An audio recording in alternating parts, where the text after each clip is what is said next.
The crystal glasses clinked around me, a symphony of wealth and pretension that once made me feel like I belonged. Tonight, it was just noise. I adjusted my custom-tailored Armani tie and forced a smile at the table of Chicago's elite, investment bankers, tech moguls, corporate attorneys, and my wife, Melanie, radiant in her crimson designer dress that cost more than my first car. The chandelier light caught in her diamond earrings, anniversary gifts she had specifically pointed out at Tiffany's 6 months ago. "Oliver is such a dear," she said, her voice carrying just enough to ensure everyone at our table and possibly the next could hear clearly.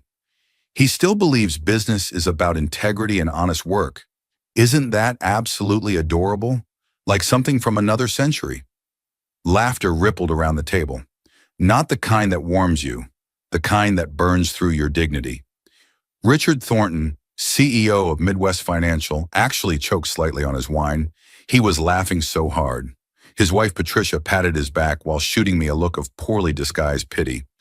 "But honestly," Melanie continued, swirling her champagne with practiced elegance, "our marriage survives entirely on his naivety.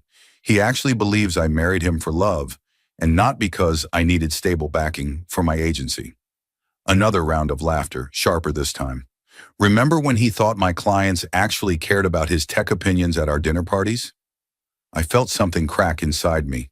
Not my heart, something deeper. The foundation of my identity, perhaps. The illusions I had carefully constructed and maintained for 5 long years. I noticed how Melanie's carefully manicured hand rested on Thomas Westfield's arm as she spoke.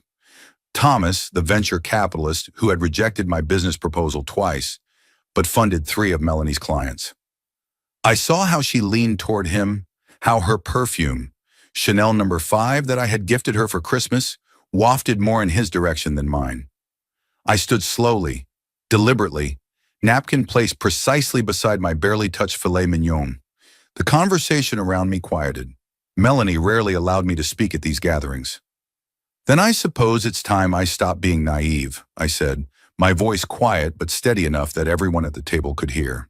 The weight of 5 years of accumulated slights and dismissals pressed on every syllable.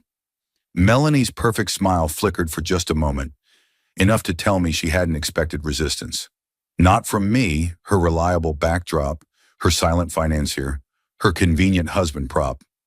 "Oliver," she laughed nervously, her eyes darting around the table, gauging the audience's reaction to my unexpected display of backbone. "Don't be so dramatic. We're just having a little fun.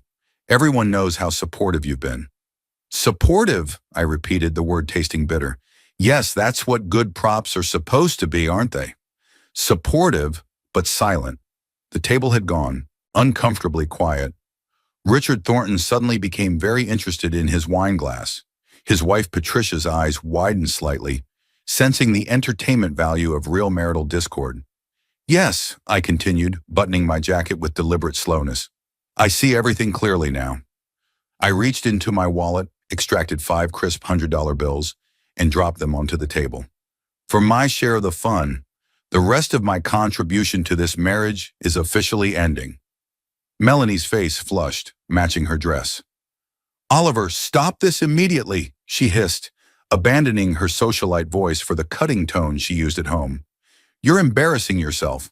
"No, Melanie. For the first time in 5 years, I'm not embarrassing myself." I turned to the table. "Please excuse me, everyone, and thank you for the clarity." I walked out of DeMarco's without looking back, the December air hitting me like reality. Cold, clarifying, and strangely invigorating.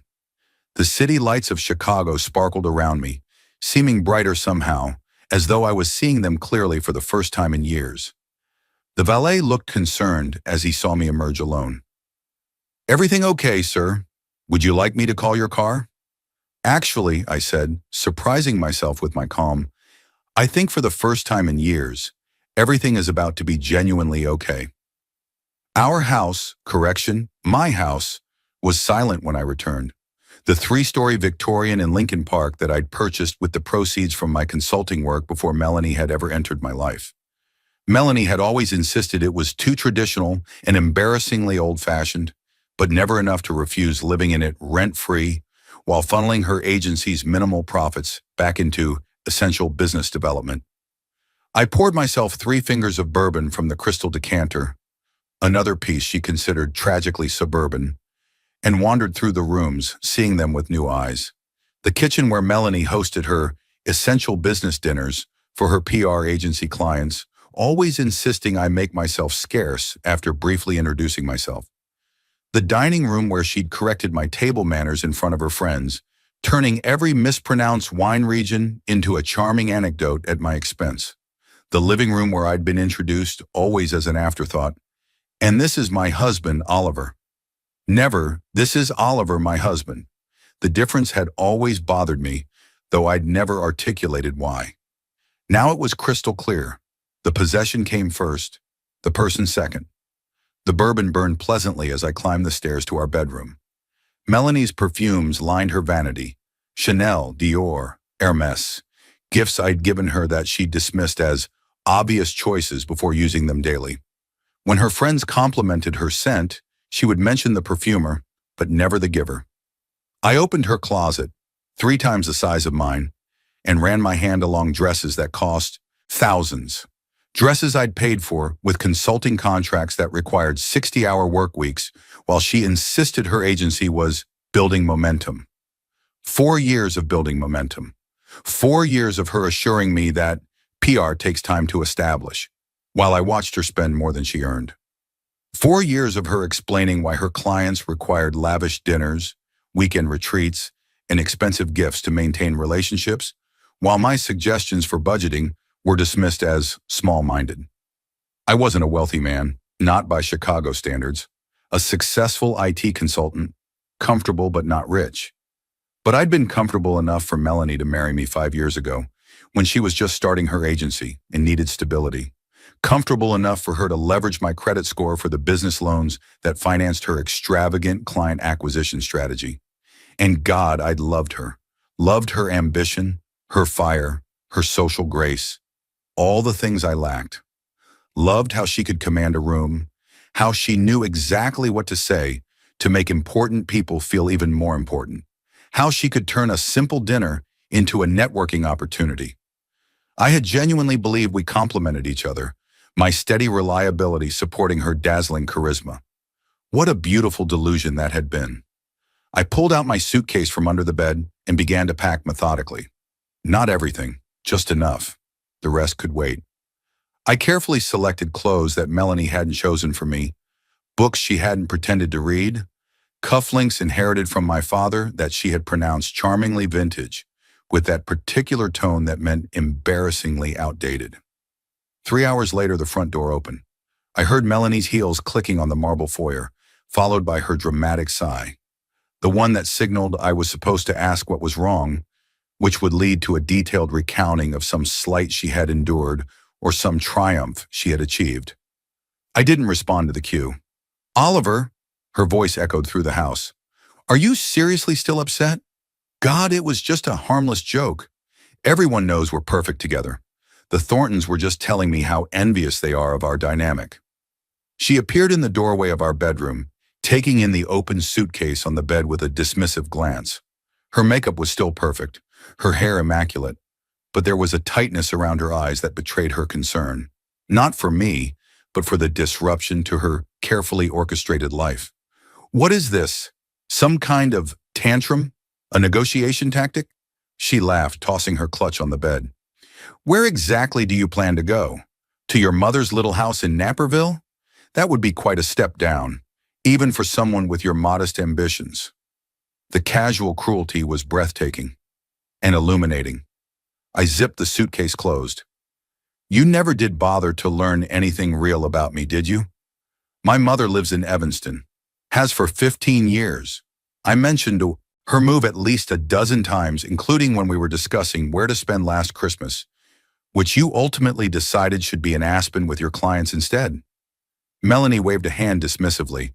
"Suburbs or suburbs. The point is, you'll be back by tomorrow afternoon. You always come back. Remember that fight we had about the Hendersons' charity gala? You swore you wouldn't attend, then there you were, right on time in your tux." She slipped off her heels and padded to her vanity, beginning her elaborate makeup removal ritual. This is just another negotiation. What is it you want? The new car you've been hinting about? Fine, we can discuss it. I picked up the suitcase and my laptop bag. Not this time. Something changed in her expression then. The first flicker of genuine concern. She turned from the vanity, cotton pad in hand, half her makeup removed so that she looked strangely lopsided, vulnerable in a way she never allowed herself to be seen. Oliver, stop this nonsense. Think about what you're doing. You need me. There was a tremor in her voice now. Who introduced you to the Thorntons? To the Westfields? Half your consulting contracts came through my connections. No, I said, the clarity of it startling even me. I needed someone who respected me. That was never you. Don't be ridiculous, she said, dropping the pretense of nonchalance. Of course I respect you. I married you, didn't I? You married my stability, my credit score, my willingness to work 60 hours a week so you could build momentum. But you never once, not once in 5 years, introduced me to anyone as a person worthy of their respect in my own right. Where will you go? Her voice had changed now, taking on that wounded quality she used when campaigns didn't go her way, when clients chose other agencies, or when magazine features fell through. Somewhere where respect costs more than your opinion, I replied, walking past her. Her laugh, brittle and forced, followed me down the stairs. Good luck building a life without me. Who do you think got you invited to DeMarco's? Who introduced you to half your clients? Who taught you how to dress like someone worthy of being listened to? I paused at the front door, my hand on the knob. You know what's interesting, Melanie? In 5 years, you never once asked how many clients I had before I met you. You assumed I was nothing before you. That misconception is going to cost you everything. The door closed behind me with a soft click that somehow sounded more final than a slam ever could. That night I checked into a modest hotel downtown, not the Ritz or the Four Seasons where Melanie would have expected me to go. Places where she could find me easily through her network of concierges and event planners who owed her favors. Just a clean, anonymous place where I could think without the constant undermining of my self-worth that had become the background radiation of my marriage. I called my oldest friend, James Wilson, who'd been warning me about Melanie for years. James, who Melanie had deemed too working class to include in our social circle, despite his success in commercial real estate development. James, who had seen through her at our engagement party, but had respected me enough to voice his concerns privately instead of creating a scene. She did what? He said after I explained the evening's events. Jesus Christ, Oliver, tell me you're finally done with her. Actually, definitively done. I am, I said, surprised by the certainty in my voice. But I need a place to work. Not live, just work. Somewhere she wouldn't think to look for me. James owns several commercial properties around Chicago, ranging from luxury high-rises to more modest, mixed-use buildings in up-and-coming neighborhoods. I've got a small office space in Bucktown. Previous tenant cleared out last month. It's nothing fancy. About 800 square feet, a bit worn around the edges, needs some cosmetic updates. Perfect, I said without hesitation. I'll take it. What exactly are you planning? James asked, curiosity evident in his voice. I'm going to build something, I replied, the idea crystallizing as I spoke. Something she can't take credit for. Something she can't take from me. Something that will stand as proof that I never needed her validation to succeed. The next morning, I visited the space, an 800-square-foot office above a locally owned coffee shop. Paint peeling in corners, outdated light fixtures, a bathroom that had seen better decades, windows that needed recalking. The kind of space Melanie would have sneered at as beneath consideration. Sorry it's not much, James said, watching my face for disappointment. I could find you something more upscale downtown if you prefer. Maybe in the Loop. I ran my hand along a dusty windowsill, looking out at the Chicago skyline in the distance. The Willis Tower and the Hancock Center stood proud against the winter sky, symbols of ambition and achievement. It's exactly what I need, something with potential that everyone else has overlooked. That afternoon, I made 3 phone calls that would change the course of my life. First to my lawyer, Gerald Hoffman, to begin divorce proceedings. Melanie had insisted we use her friend's husband as our family attorney. But I had maintained a separate relationship with Gerald for my business contracts, a fact Melanie had never bothered to learn. Second, to my bank, to separate my accounts.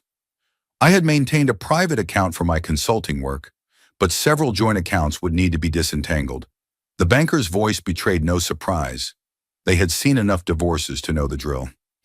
And third, to Parker Stevens, a brilliant programmer I'd worked with on various consulting jobs who had been trying to convince me to start a business with him for years.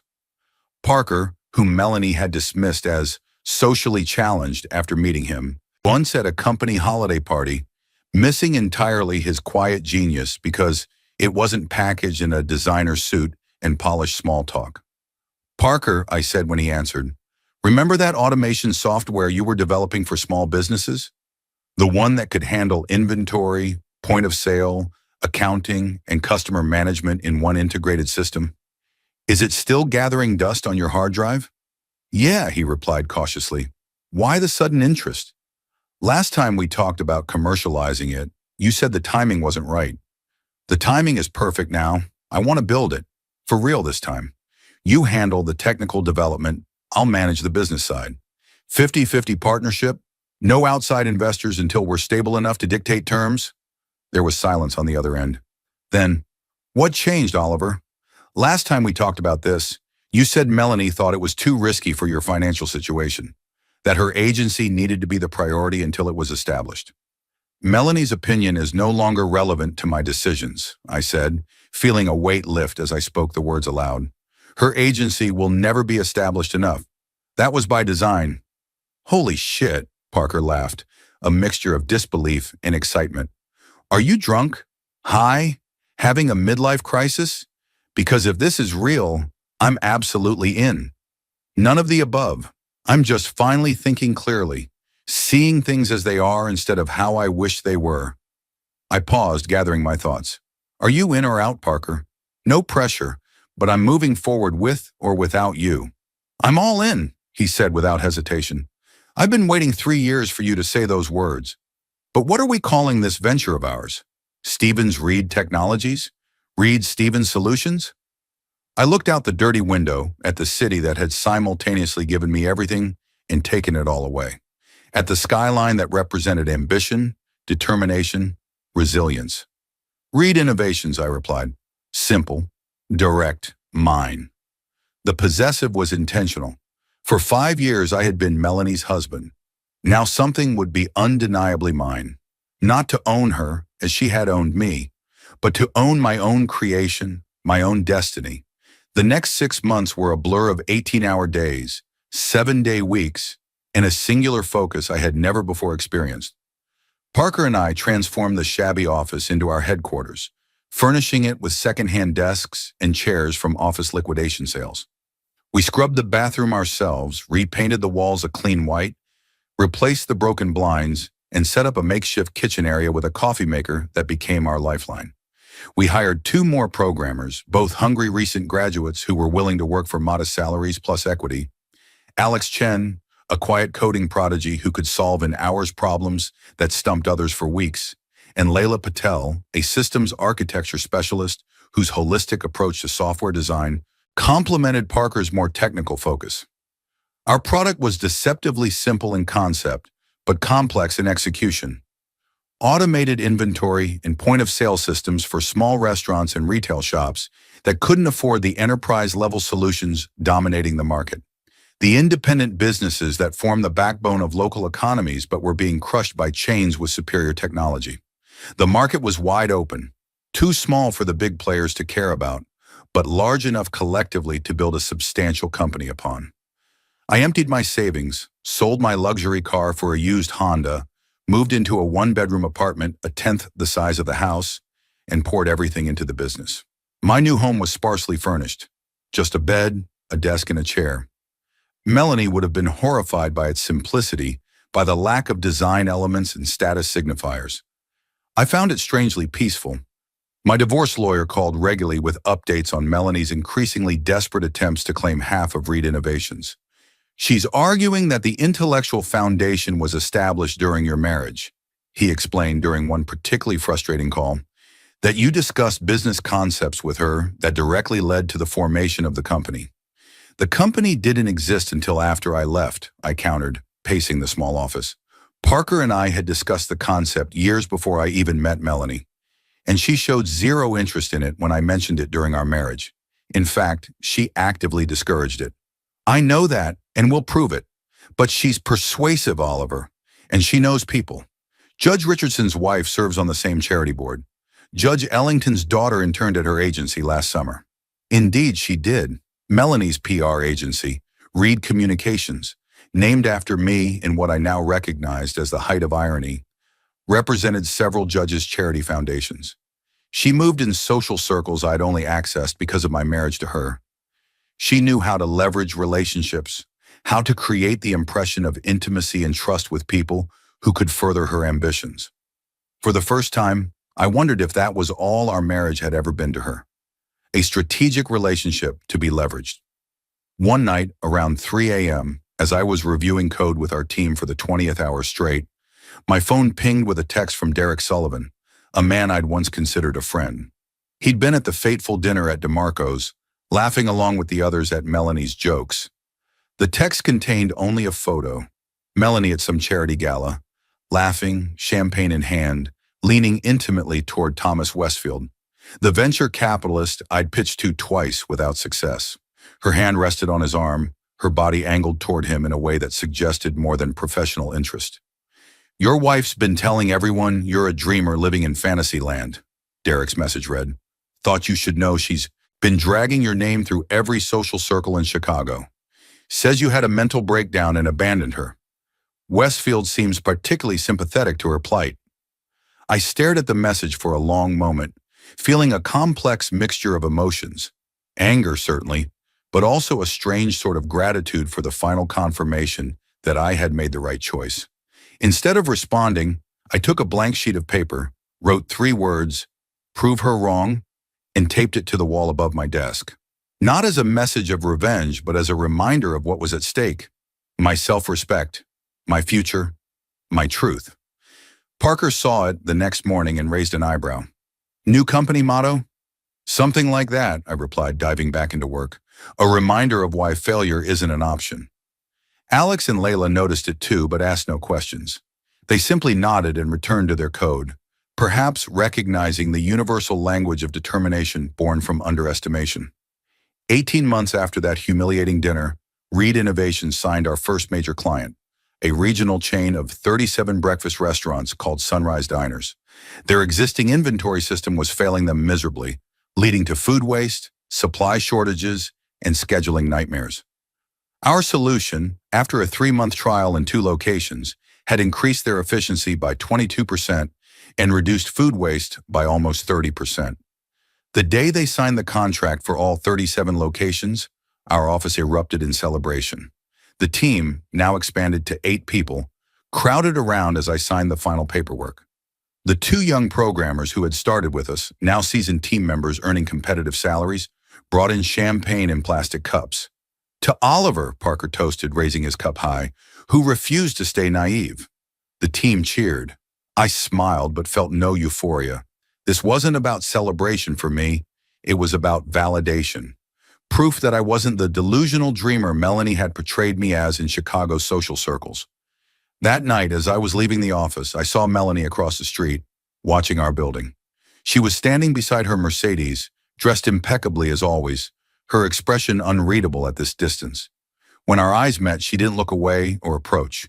She simply got into her car and drove off. The divorce had been finalized 6 months earlier. Melanie had gotten the house, which I didn't fight for, and a settlement that was generous by any standard, but hers. What she hadn't gotten was a piece of Reed Innovations, despite her best efforts. The judge, one of the few in Chicago's upper circles who didn't attend her events, had been unequivocal. The business was established after the separation, with funds clearly documented as separate from marital assets. Mrs. Reed has no claim to the company or its future earnings. I'd expected to feel victorious that day in court. Instead, I just felt tired and determined to keep building. By the end of our second year, Reed Innovations had expanded to 40 employees. We'd moved to larger offices in the West Loop, and our client list included over 200 businesses across the Midwest. We'd been featured in regional business publications, and I'd given several talks at tech conferences about small business automation. The company was my redemption, my rebirth. Where Melanie had seen a naive, malleable man useful primarily as financial support for her ambitions, I had found my voice, my purpose, my strength. It wasn't empire status yet, but we were growing steadily, profitably, and, most importantly, on our own terms. Then came the call that changed everything. Oliver Reed? The voice was unfamiliar, female, professional. Speaking, I replied, wedging my phone between my ear and shoulder as I reviewed a contract for a new client, a chain of bookstores looking to modernize their inventory system. This is Amanda Johnson from Forbes. We're doing a feature on under-the-radar tech companies transforming traditional industries, and your name keeps coming up in our research. Several of your clients have mentioned the significant impact your systems have had on their businesses. I stopped reading, my full attention captured. Forbes magazine? Yes, she laughed, warm and genuine. That Forbes. Our research team has been following Reed Innovation's growth trajectory, and we're impressed by what you've accomplished in such a short time. Are you available for an interview next week? We'd like to include you as a centerpiece in our feature. I was. The interview, conducted in our West Loop offices, was comprehensive, covering not just the technical aspects of our product, but the philosophy behind it. I explained our mission to level the playing field for independent businesses competing against chains, to provide enterprise-level tools at accessible price points, to offer responsive customer service from people who understood the unique challenges of small business operations. The feature article, titled "The Quiet Revolutionaries: Tech Companies Transforming Main Street," positioned Reed Innovations as a prime example of how sophisticated technology could be made accessible to small businesses without enterprise-level budgets. We weren't just selling software. We were selling survival in an increasingly consolidated marketplace. The morning the magazine hit stands, Parker burst into my office waving a copy. "We made the cover sidebar. Do you know what this means for us? The visibility alone is worth millions in marketing." I did. It meant visibility. It meant credibility. It meant growth potential beyond anything we'd projected in our most optimistic forecasts. My phone had been buzzing nonstop all morning. Friends, former colleagues, potential clients, investors. Everyone suddenly wanted a piece of Reed Innovations, the company Melanie had dismissed as a fantasy, the company multiple investors had passed on when we were starting out, and eventually, inevitably, a text from Melanie. "Congratulations! Dinner to celebrate? For old time's sake. Le Bernardin at 8? Le Bernardin, the restaurant where we'd had our first official date, where I'd been so nervous I'd knocked over a water glass, and Melanie had smoothly covered for my embarrassment with a joke that had made the waiter laugh instead of judge. One of the few genuinely kind moments I could remember from our relationship.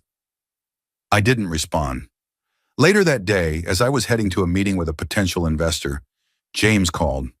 "Have you seen it? The Forbes piece?" "Yes, it's great exposure." "No," he interrupted, "Melanie's Instagram post." I hadn't. Social media had been the first casualty of my post-Melanie life. I found I didn't miss the carefully curated presentations of perfect lives, the subtle competitive displaying, the constant comparison that fueled perpetual dissatisfaction. James sent me a screenshot. There was Melanie, impeccably made up, holding the Forbes magazine with my company featured, captioned, "So proud of what we built, from concept discussions at our dinner table to reality. Joshua proud wife, Joshua Reed legacy, entrepreneur life." I felt the old anger rising, but something else too. A strange sense of pity. She was still trying to claim credit for something she'd had no part in, still trying to insert herself into my narrative, still unable to conceive of my success as truly independent from her influence. "Want me to have my PR team handle it?" James offered. His construction company had its own publicity department now. They could put out a statement clarifying that Reed Innovations was founded post-divorce, with no connection to Melanie or Reed Communications. "No," I said after a moment of consideration. "Let her have her hashtags. We both know the truth, and so do the people who matter." 3 years after that dinner at DeMarco's, Reed Innovations was valued at $50 million. We'd expanded nationally, opened offices in 3 cities, and were being courted by investors and potential acquirers weekly. Our staff had grown to over 100, and we'd expanded our product line to include specialized solutions for various industries: restaurants, retail, service businesses, even small manufacturing operations. Parker had bought a lake house in Michigan where he spent weekends. Our first 2 employees had both purchased homes. Most of the team had new cars, investment portfolios, stability they hadn't imagined when they joined a startup above a coffee shop. I remained in my modest apartment, driving the same Honda, wearing the same watches and suits I'd owned for years. I had upgraded to a slightly larger place with a second bedroom I'd converted to a home office, but otherwise kept my life simple. The company was growing, profitable, acclaimed, but I took no joy in excessive consumption or status symbols. It wasn't about the money for me. It never had been. Then came the legal notice. Melanie was suing Reed Innovations for intellectual property infringement, claiming our core automation concept had been developed while we were married, using her input at strategy sessions she'd allegedly held for me. She was demanding 30% ownership of the company plus back earnings. My lawyer was blunt. It's garbage and she knows it, but she's desperate. Reed Communications is struggling. I was surprised to hear it. Melanie had always been excellent at the PR game. Working rooms, making connections, spinning narratives. She had a natural talent for making people feel special, important, seen. What happened? I asked. Social media happened, he explained. Her old school approach of exclusive events and personal connections isn't cutting it anymore. Clients want measurable results, viral moments, influencer partnerships. She's been slow to adapt, and younger, more tech-savvy agencies are eating her lunch. I nodded, understanding the shifting landscape. Melanie had always been more about the appearance of success than its metrics, about who you knew rather than what you could definitively deliver. That approach had less power in a world of analytics and ROI calculations. And he hesitated, uncharacteristically cautious. And what? And there are rumors about her business practices, former employees talking, clients questioning her methods, allegations of inflated results, misrepresented client lists, manufactured testimonials. I thought about the "prove her wrong" sign, long since removed from my office wall once I realized I wasn't building for her anymore, but for myself, for the vision of what business could be when divorced from pretense and focused on genuine value. Fight it, I told my lawyer. Every step, no settlement discussions, no matter what she offers. The case went to court. Melanie arrived each day immaculately dressed, playing the wronged woman expertly for the first few sessions, dabbing at her eyes with monogrammed handkerchiefs when discussing how I had abandoned her after mining her professional expertise for business ideas, bringing her mother to sit supportively in the gallery, greeting the court clerks by name, remembering details about their children or recent vacations. The performance was masterful. I had to admire her commitment to the role, if nothing else.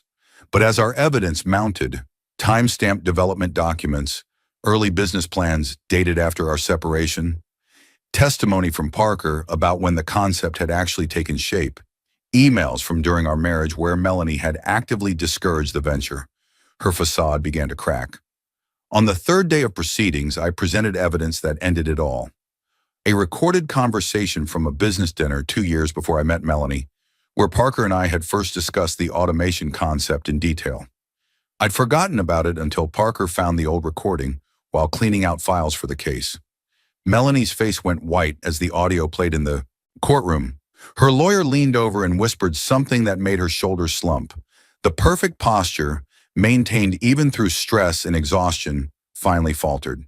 The judge was unequivocal. Case dismissed with prejudice. Mrs. Reed has presented no credible evidence to support her claims, and substantial evidence has been provided to refute them. As we left the courthouse, reporters gathered on the steps. I prepared to give a brief professional statement, but before I could speak, a young woman approached the microphones. I recognized her as Jessica Martin, a former employee of Melanie's PR firm. "I have videos," she announced, holding up her phone, of Melanie Reed instructing us to create fake social media accounts to sabotage competitors, including her ex-husband's company, instructing us to post negative reviews of businesses that chose Reed Innovations over her recommended solutions, telling us to manufacture client testimonials and case studies for work Reed Communications never actually performed. The reporters swarmed her, forgetting about me entirely. I caught Melanie's eye as she hurried toward a waiting car, her lawyer shielding her from cameras. For the briefest moment, I saw not the confident, manipulative woman who had belittled me for years, but a frightened girl watching her carefully constructed world collapse. Later that evening, the videos began circulating online. Melanie in her office instructing staff to bury Oliver's little project and make sure influencers know Reed Innovations is unstable. Footage of her plotting campaigns against other PR firms, fabricating client testimonials, buying awards, directing employees to create false LinkedIn profiles to post negative comments about competing agencies. Within days, Reed Communications lost 3 major clients. Within weeks, it lost 10 more. The PR world, it seemed, didn't appreciate being manipulated by one of its own. The hunter becoming the hunted. The narrative spinner losing control of her own story. I took no pleasure in watching her fall. I sent no triumphant messages, made no public comments about the situation. I simply continued building, focused on our next product release, our expansion into international markets, our growing team. When a reporter called asking for my reaction to Melanie's troubles, I said only, Reed Innovations is focused on our mission to support small businesses. We have no comment on matters unrelated to that goal. 5 years after that fateful dinner, I was a keynote speaker at the National Business Innovation Summit in San Francisco. Reed Innovations had expanded internationally, with offices in London, Singapore, and Toronto. We declined acquisition offers from 3 tech giants, preferring to maintain our independence and vision. Our client list had grown to over 5,000 businesses worldwide, and our team to nearly 300. The company that had begun in a shabby office above a coffee shop was now a recognized leader in business automation software, mentioned alongside established enterprise solutions, but distinguished by our focus on smaller businesses, our responsive customer service, and our commitment to flexible solutions that could grow with our clients. As I walked through the conference center toward my session, I saw her. Melanie looked different, thinner, with streaks of gray in her once perfectly colored hair. She was working the room, but with visible effort now, her smile not quite reaching her eyes as she moved from group to group. Her clothes were still designer, but from last season's collections. Her makeup was flawless, but couldn't quite hide the new lines of strain around her eyes. She spotted me and froze momentarily before approaching with calculated casualness. "Oliver," she said, her voice still carrying that musical quality I'd once found so captivating. "You're looking well. Success suits you." "Thank you," I replied neutrally. "Excuse me, I have a session to prepare for." "Wait," she said, touching my arm. I glanced down at her hand until she removed it. "I've been thinking a lot about us, about how things ended. Maybe we could start fresh? Have dinner while we're both here in San Francisco? For old time's sake?" I looked at her, really looked at her. Behind the designer clothes, last season's I noticed, in expert makeup, I saw desperation. Reed Communications had collapsed 6 months earlier, unable to recover from the scandal of the leaked videos and the client exodus that followed. According to industry gossip, she was consulting now, struggling to rebuild her reputation, trying to leverage her remaining connections into something sustainable. "I started fresh 5 years ago," I said quietly, "without you." "Oliver, don't be cruel," she whispered, dropping her voice to ensure none of the passing conference attendees could hear. "We had something special once, before things got complicated, before I made mistakes I regret. Everyone deserves a second chance." "No," I corrected her gently. "We didn't have something special. You had a supportive husband you were ashamed of, and I had illusions about my marriage. Neither of those things was special." "That's not fair," she protested, a flash of the old Melanie, the one who could never accept blame, surfacing briefly. "I helped you. I introduced you to people. I advised you on how to present yourself." "You used me," I replied not unkindly. And then you discarded me when my usefulness didn't align with your narrative. That's your prerogative. Finding my own path was mine. I nodded politely and walked away, feeling nothing but a calm certainty that I had, finally and completely, moved beyond her gravity. The woman who had once seemed to hold all the power in our relationship now had none over me. Not because I had taken it, but because I had stopped giving her mine. The true moment of reckoning came unexpectedly, 6 months later. I was in Chicago for a series of meetings when my real estate broker called. That building you asked about on Michigan Avenue? The owner's ready to sell? The building in question housed several businesses, including the former offices of Reed Communications on the 15th floor. The space had been vacant for months, a physical manifestation of Melanie's collapsed empire. Make the offer, I said without hesitation. The full asking price. 3 weeks later, I stood in the empty 15th floor office where Melanie had once built her house of cards. The views of Lake Michigan were stunning. The Chicago skyline spread out like a testament to human ambition and perseverance. The space itself was well designed but soulless, all chrome and glass and sharp edges. No warmth, no humanity, just the appearance of success without its substance. Parker joined me, whistling appreciatively as he surveyed the space. Bit fancy for us, isn't it? Thought we were sticking with our approachable brand image. The industrial chic vibe of our current headquarters resonates with clients. This isn't for Reed Innovations, I explained, running my hand along the cool glass of the windows. This is for the Reed Empire Group. Parker raised an eyebrow, a habit he'd developed during our years of partnership. The what now? Our new parent company, I replied, for all our ventures. The educational software division, the restaurant management platform, the retail analytics service, the nonprofit support initiative, everything under one umbrella. Empire, huh? Parker grinned, seeing the vision immediately. Not exactly subtle. Neither is this, I admitted, showing him the plans for the building's new facade, a sleek black granite with Reed Empire Group in illuminated letters visible from the street. A statement not of ego, but of achievement. Not of revenge, but of rebirth. Parker laughed, understanding perfectly. Marking your territory? Something like that, I acknowledged. What I didn't tell him was that I knew Melanie had taken an apartment 2 blocks away, that she would pass this building daily on her way to the coffee shop where she now took meetings with potential clients, that she would see the name, my name, never truly hers, shining over the city she'd once thought she ruled.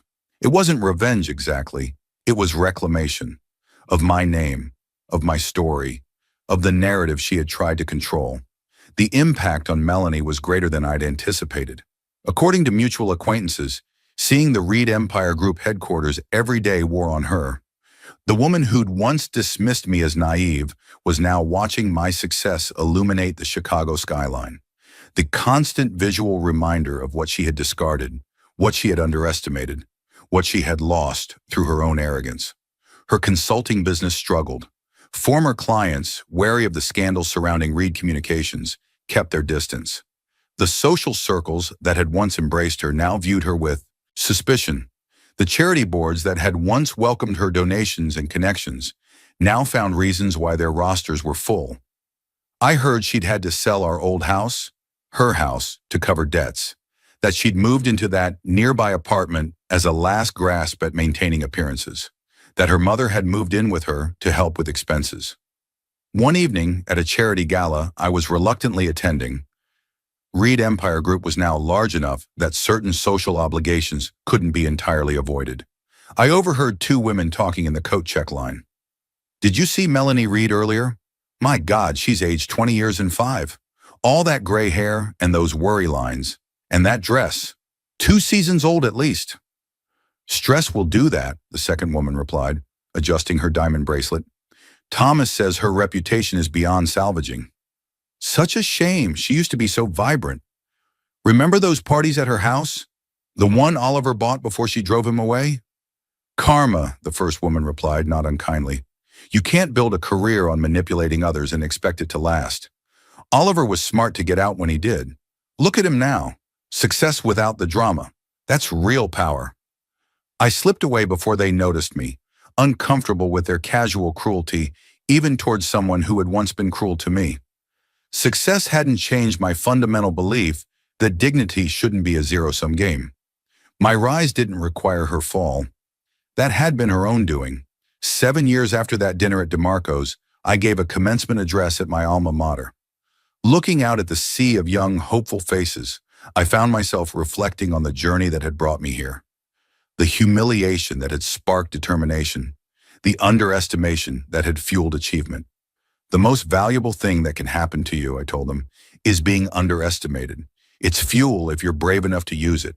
If you're strong enough to believe in yourself when no one else does. If you're resilient enough to keep going when others tell you to stop. In the front row, my mother wiped tears from her eyes. She'd moved from Evanston into a comfortable lakeside condo I'd bought her, though she still volunteered at the same community center, still drove her 10-year-old Volvo despite my offers to upgrade it.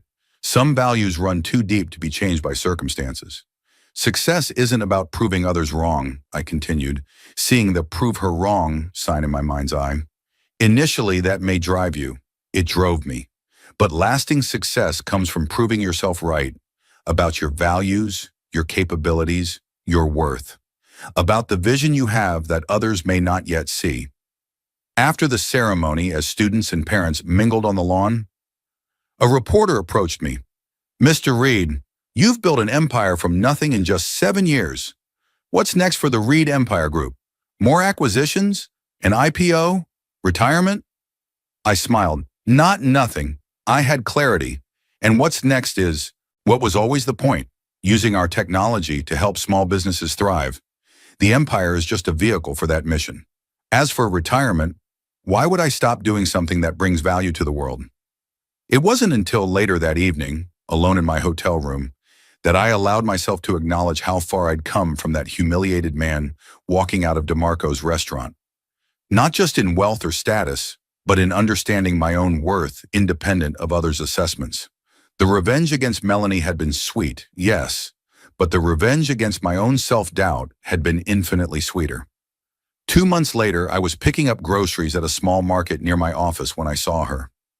Melanie standing in the checkout line, counting out cash for a modest basket of items. Her hair was now more gray than brown, pulled back in a simple ponytail. The designer clothes were gone, replaced by jeans and a plain sweater that still managed to look elegant on her frame. She looked up and saw me, recognition flooding her face. "Oliver," she said, her voice smaller than I remembered. For a moment, I considered pretending not to know her, a petty revenge for all the times she'd introduced me as an afterthought. But that wasn't who I wanted to be, wasn't who I had become. "Hello, Melanie," I said simply. "Your company, it's everywhere now," she said, gesturing vaguely. "The sign on Michigan Avenue. I see it every day." "Yes," I replied, not unkindly. "It's doing well." She glanced down at her basket, then back at me. "I always knew you had potential. No," I interrupted gently. "You didn't. And that's okay." The cashier called her forward. She fumbled with her money, dropping several coins. I resisted the urge to help her pick them up, knowing it would humiliate her further. As she gathered her groceries, she turned back to me one last time. "Do you ever think about us? About what might have been if things had been different? If I had been different?" I considered the question seriously, owing her that much honesty at least. "No," I said finally. "I think about what is, and I'm at peace with it." Her eyes filled with tears. For the first time, I felt no satisfaction in her distress, only a weary sadness for the years we'd wasted. She in pursuit of status, me in pursuit of approval. "I'm sorry," she whispered. Whether for the dinner 7 years ago or for everything before and since, I couldn't tell. "I know," I replied. "Take care of yourself, Melanie." I walked out of the store into the bright Chicago afternoon, my empire gleaming in the distance, my heart finally completely free. If you like this story, please click the hype button. This video deserves to be popular. Have a nice rest.